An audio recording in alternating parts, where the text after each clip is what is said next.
दोस्तों, जंतर मंतर पर छात्रों के सैलाब को लाठी फटकार कर डरा पाना प्रधानमंत्री की पुलिस के बूते से बाहर हो गया है।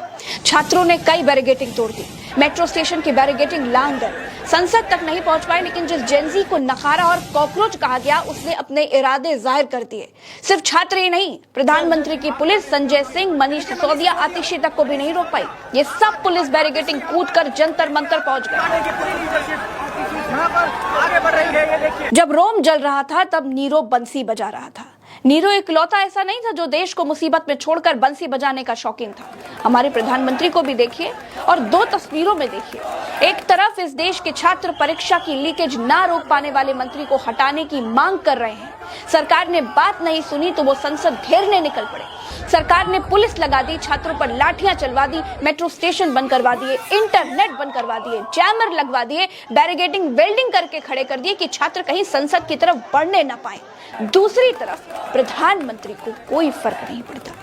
ये सेम टाइम की तस्वीरें हैं, ये मत समझिएगा कि तस्वीरें अलग अलग समय की हैं। कुछ मीटर दूर प्रधानमंत्री की पुलिस छात्रों को पीट रही थी और इधर प्रधानमंत्री मुस्कुराते हुए अपने मंत्रियों के साथ संसद के बाहर टहलते हुए जा रहे हैं। सत्ता का अहंकार क्या होता है, ये तस्वीर इसकी जीती जागती निशानी है। यही प्रधानमंत्री परीक्षा पर चर्चा करते हैं, लेकिन परीक्षा लीकेज पर चर्चा नहीं करते। यही प्रधानमंत्री छात्रों के भविष्य पर घंटों ज्ञान भगाड़ते हैं, लेकिन जब छात्रों की जिंदगी, उनका भविष्य इनकी सरकार छीन लेती है, तब ये कुछ नहीं बोलते। प्रधानमंत्री पर उपदेश कुशल बहुतेरे वाले खांचे में बिल्कुल फिट बैठते हैं। ये केवल उपदेश देते हैं। संसद से कुछ गली दूर ये छात्रों को पिटवा रहे थे और संसद के बाहर से स्टार्टअप पर लेक्चर दे रहे थे। भारत का एक युवा स्टार्टअप, उसने बहुत बड़ी सिद्धि प्राप्त की है। विश्व के कम ही देश हैं जहां इस प्रकार से प्राइवेट साहस हुए हैं और भारत के युवाओं ने अंतरिक्ष में नई उड़ान भरी है। बहुत बड़ी सफलता है।